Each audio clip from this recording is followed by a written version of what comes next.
7 de la mañana, 45 minutos, estamos de vuelta con más de Primero es Noticia. Nos acompaña en esta oportunidad Oscar Doval, es consultor financiero estratégico, director de Renta y Valores, y tenemos mucho que conversar con usted. Buenos días, gracias por acompañarnos. Gracias, Eliezer, a ti por la invitación. Buenos días.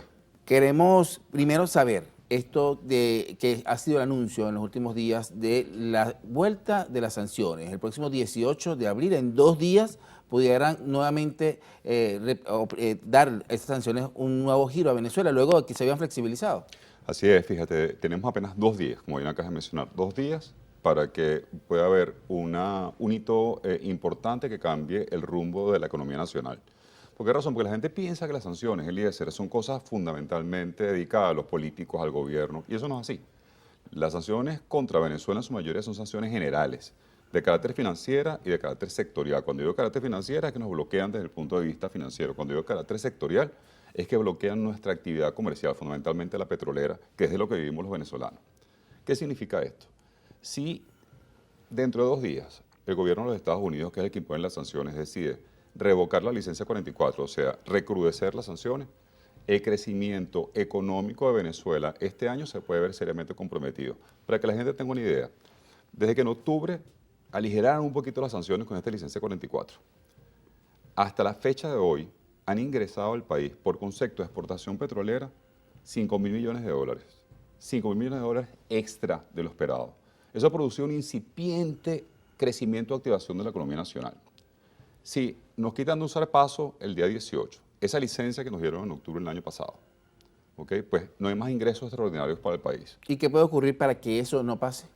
Básicamente, lamentablemente, en el acuerdo de Barbados, los políticos, tanto oficialistas como opositores, supeditaron el acero económico venezolano, ¿okay?, por el tema de las sanciones, a un tema de carácter o un asunto de carácter político. ¿A qué me refiero? No ha habido acuerdos claramente entre la oposición y el oficialismo, ¿okay?, respecto a las elecciones presidenciales del 28 de julio, y eso en consecuencia puede hacer que los Estados Unidos de América, que es nuestro agente sancionador, nuestro país sancionador, decida revocar la licencia. Pero lo que yo veo lamentable es que tanto los políticos de un lado y de otro, ¿okay?, nuestros dirigentes políticos, ¿okay?, así como los Estados Unidos, deje de ver el bienestar de la mayoría de los venezolanos, porque la economía nacional puede afectar a los políticos, pero sobre todo afectan a nosotros Ahora, los pero venezolanos. ¿qué no se ha cumplido? ¿Qué no se ha cumplido para que se recrudezcan las sanciones? Porque si bien una de las exigencias era las elecciones en el segundo semestre de este año y serán el 28 de julio. Claro, Eliezer, pero me pregunto yo, le pregunto también al público, el hecho de que los políticos venezolanos no se puedan poner de acuerdo, estemos de acuerdo, nos identifiquemos con la oposición, con el oficialismo, que nos identifiquemos, ¿es motivo para que los Estados Unidos o quien sea nos castigue a Claro. ti y a mí, que tenemos poco que hacer con el tema político de este país?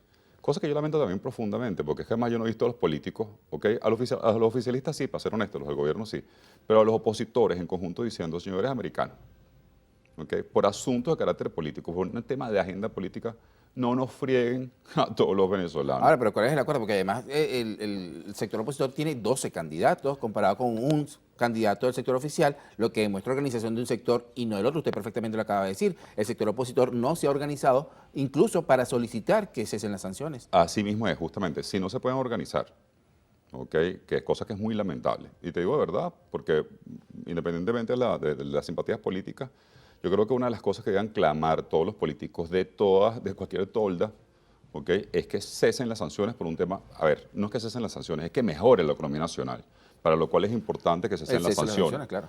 Entonces, claro, tú me dices, tú acabas de decir una verdad, yo no soy politólogo ni sé mucho de análisis político, pues es algo de sentido común. Si entre los 12 candidatos que existen no se han podido poner de acuerdo para nombrar a uno que los represente, oye, a mí me encantaría que los dos salieran entre hoy y el jueves diciéndoles, señores americanos, no sancionan a los venezolanos. Ahora, pero hay unas vallas que vimos de ayer en Caracas, ¿Sabes que yo también las vi? que nos están llamando la atención. A mí me llamó mucho la atención ayer cuando venía bajando el canal y después en la tarde vi que estaba siendo viral en redes. Estas vallas de alguna manera hacen conciencia a los venezolanos de qué está ocurriendo con las sanciones, porque te explica en cada valla cada una de las sanciones. Así es. Yo también tuve chance de ver un par de ellas, me llamó la atención, no me las estaba esperando, para ser honesto, y lo que te dicen básicamente es, mira, inculpan a la oposición de las sanciones, etcétera. Eso es un asunto de carácter político. Lo que te dicen claramente es las limitaciones que producen las sanciones. Y es que las sanciones, estructuralmente, en su momento de gestación, estoy hablando de las sanciones generales, que fueron impuestas en el 2017. Así. Eliezer, 2017 fueron las financieras, 2019 fueron las sectoriales, las petroleras. hermano, no sirvieron para su fin, que era sacar a Maduro del poder, básicamente, y lo que sí sirvieron fue para terminar de fregar la economía nacional. Entonces, las sanciones generales en los países no suelen funcionar. Lo que hacen es depauperar las economías, hacer que la gente pase trabajo, ¿okay? Que nosotros los venezolanos pasemos trabajo, ¿okay? Y no movilizan mucho los actores políticos ni de un lado ni del otro. Pero hay mucha confusión. Hay muchas personas que dicen que las sanciones son para Maduro, para su grupo, para sus políticos, y que eso no me afecta a mí, que estoy haciendo arepa en este momento en mi casa, viéndolos a ustedes. Usted que está haciendo arepas en este momento en su casa, yo le voy a explicar algo con números. 930 sanciones pesan contra Venezuela. 930 sanciones. 792 no son para los políticos. La gran mayoría son para los venezolanos, son para Venezuela. ¿Y cómo se traduce eso? ¿Cómo se traduce eso? Si esto es un país petrolero, ¿okay? Que tradicionalmente ha vivido el petróleo, que vamos a seguir viviendo el petróleo, que antes de las sanciones el 95% de las rentas nacionales dependían, 95%, la mayoría, dependían del petróleo, de las exportaciones petroleras. Si tú sancionas un sector y no puedes comercializar el petróleo, ¿okay? Que no solamente se trata de vender petróleo, se trata de toda la industria en torno al petróleo, se trata del sector secundario y obviamente la activación del sector comercial. Si tú no puedes sacar tu petróleo, hermano, eso se traduce en que los ingresos para el país, y para el país, no digo para el gobierno, digo para todos los venezolanos, se minimizan ostensiblemente y no tienen menos plata en el bolsillo. De allí que no se puedan aumentar salarios, de allí que no hay una actividad comercial prominente, de allí que la actividad industrial haya mermado considerablemente, porque al jalar hacia abajo la primera industria de un país, que es la petrolera en este caso, pues acabas con el resto de los sectores económicos. Se habla de la economía rentista petrolera, que debemos pasar al turismo, por ejemplo, que debe ser otro de los sectores que nos generen ingresos a los venezolanos. ¿Es esto posible? En 30 a 50 años, para que la gente también tenga idea, hacer una diversificación profunda y estructural de la economía no es una cosa que se lleva a cabo en 2 días. Los países que han logrado diversificar sus economías, okay, que de repente eran países petroleros y pasaron a ser países más diversos, okay, con temas de agro, con temas de turismo, con temas de diferente naturaleza, tardan una media de 30 años para poder justamente hacer esa diversificación económica. Entonces, nosotros los venezolanos tenemos una realidad que es perentoria y que es actual. La manera de activar la economía del país, Eliezer, es a través de la activación de nuestra industria madre, que es la industria petrolera. Sí, hay que hacer un plan nación, como bien mencionas tú, para diversificar la economía. Pero eso nos va a llevar unos cuantos años. Por ahora, los venezolanos tenemos una situación crítica desde el punto de vista económico que hay que resolver. Y las sanciones no nos van a ayudar a ello, contrariamente. Ahora, ¿de qué manera afectó esta situación que vemos ahorita en Venezuela de los criptoactivos, de la PDVSA cripto, que además hay 61 presos por este tema, porque la gente en un momento creyó en las criptomonedas y estaban siendo administradas por PDVSA? Bueno, por PDVSA y por muchos otros agentes del país, privados y públicos. Ciertamente, el tema del desastre,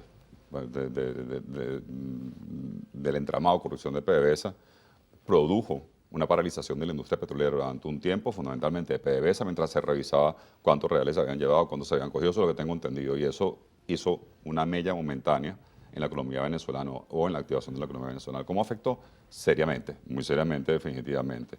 Ahora, yo también le hago comparar a la gente. Se dice que el desfalco, el robo de PDVSA puede haber estado en torno a los 20.000 millones de dólares, quizás algo más. ¿Sabes cuánta plata ha dejado de percibir Venezuela en los 7 años de sanciones por concepto solo de exportación petrolera? Claro, si en 6 meses fueron 5.000. Bueno, son 280.000 millones de dólares. 280.000 millones de dólares, ¿ok? Y eso no está ligado a la trama de corrupción de PDVSA. Eso está ligado a que no podemos comercializar el petróleo fuera. Eso no quiere decir que esté de acuerdo con la trama de corrupción de PDVSA, mosca. Eso me parece algo deleznable, intolerable a todas luces, no solamente en Venezuela, en ningún país. Pero las sanciones, más allá de la situación particular de marzo del año pasado en PDVSA, que se desmanteló esta red de corrupción y que lamentablemente produjo pérdidas importantes para el país, han generado pérdidas sustanciales, inmensas a lo largo de 7 años. Y eso no ha afectado, insisto, a los políticos opositores, a los políticos oficialistas. Te ha afectado a ti, hermano, me ha afectado a mí, ha afectado a esta gente que nos está viendo allá. Ahora, el 28 de julio son las elecciones. Pase lo que pase, según lo que dicho el presidente de la República, hay elecciones presidenciales, el Consejo Nacional Electoral lleva adelante su cronograma. Hoy culmina el registro electoral permanente para los nuevos votantes. ¿Esto de qué manera puede ayudar a activar la economía del país? Yo esperaría que las elecciones realmente pasen, y bueno, y es mi deseo desde el punto de vista económico, nuevamente, como te dije anteriormente, yo no sé de política, ni soy politólogo, no soy un experto en análisis político, Pero a nosotros lo que nos interesa, a los venezolanos, el 77% dicen las encuestas, es que mejoren las condiciones económicas. Hermano, sea quien gobierne Venezuela, ¿ok? Sea pues, el candidato oficialista, Maduro, o un candidato opositor. Lo que estamos buscando es estabilidad política y continuidad en políticas económicas que permitan la activación del país, porque la gente está pendiente, estamos todos pendientes de cómo estamos desde el punto de vista económico en este momento. O sea, la mayoría de la población, Eliezer, quizás tú y yo nos preocupamos más por aspectos políticos, pero la mayoría de los venezolanos, cuando uno pasea por la calle, cuando uno hace pulsos de calle, cuando uno va a los mercados, que nosotros, cosa que hacemos en nuestro grupo frecuentemente, mira, el tema político les interesa, pero les interesa mucho más sobrevivir. Pero es una consecuencia del tema político. Lamentablemente, porque en Venezuela tenemos, en todo el mundo existe, vamos a ser justos, pero en Venezuela, lamentablemente, el tema político y económico está muy vinculado, intrincadamente vinculado, y eso hace que, por supuesto, fluctuaciones en lo político generen unos golpes en lo económico que no tienen ningún sentido. Pues nuevamente, si golpearán a los actores políticos, tú dices, bueno, mira, ellos se lo buscaron, pero golpean a 30 millones de venezolanos. Finalmente, y muy brevemente, estamos culminando ya abril casi, viene 1 de mayo, se habla de un aumento de sueldo. ¿Es posible en Venezuela un aumento de sueldo? Con las condiciones que están dadas, y esto va a hacer que me griten el público, pero yo digo una cuestión, cuando uno corre escenarios macroeconómicos, se llama eso, o sea, qué tanto puede afectar un aumento de salario en la inflación, ¿ok? Y la evaluación, si hay un aumento salarial en este momento que sea sustancial, como la que está pidiendo, por ejemplo, la Federación, los gremios de trabajadores, que llega a $200, algo que te permite vivir, un salario mínimo que te permite vivir dignamente, se dispara la inflación y hay una evaluación masiva. Entonces yo dudo mucho que si realmente no hay flujos, ¿okay?, por exportaciones importantes al país, el gobierno se puede dar el permiso a un sustancial aumento de salario. Quizás pueda Pero dar un se vienen toque, bonos. ¿okay? Vendrán bonos, por supuesto, que es la manera de no generar pasivos laborales y eso hace que el aumento de salario impacte menos sobre las cuentas públicas nacionales. Según su conocimiento, ¿cuánto sería el salario mínimo necesario en Venezuela para una vida por medio? Bueno, la canasta alimentaria está tasada en $530 y pico según la última revisión que vi. Debía ser por lo menos eso, no te parece. Pero es muy difícil llevar un país, ¿okay?, de un sueldo que difícilmente llega a los $4 mensuales, 4.90 creo que está ahorita, a $500. Eso es una fantasía. Y el otro día estaba escuchando a la Federación de Trabajadores de Venezuela pidiendo un aumento que llegara a $200 de salario mínimo. Ojalá esto fuera posible.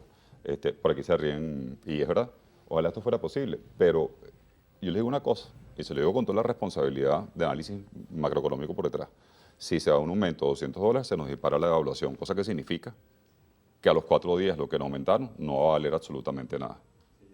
No va a valer nada. Muchísimas gracias. Interesante conversación que tuvimos con Oscar Doval, consultor financiero de Rendi Valores, además. Y a ustedes, muchísimas gracias también por esta sintonía, quienes a esta hora nos escucharon a través de Clase 91.5 FM en el estado de Aragua y también a través de Latina 102.1 FM en Guarenas, Guatire. Todos los esperamos mañana a las 7 de la mañana, cuando nuevamente tenemos una cita para llevarles información en Primero es Noticia. Buenos días.